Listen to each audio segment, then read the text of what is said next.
Денот на македонското востание со положување свежо цвеќе се одбележа и во Кочани. Делегација од Левица Кочани и Црвена младина Кочани го чествуваа празникот со порака дека востанието против фашизмот е борба за ослободување на македонскиот народ. Востанието е против фашизмот и со тоа започнува борбата за ослободување на македонскиот народ.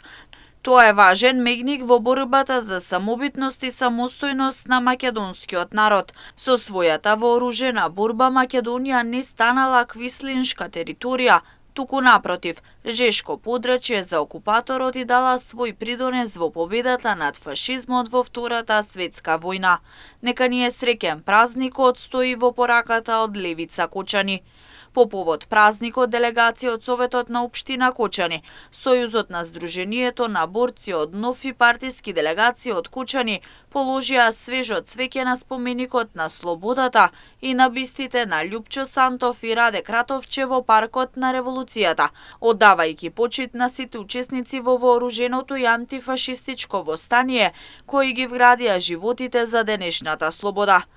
Честитајќи го 11 октомври, градоначалникот на општина Кочани Љупчо Папазов истакна дека денот на востанието представува продолжување на слободарските традиции на македонскиот народ, проникнати во Карпошовото, Разловечкото, Кресненското и Војлингденското востание.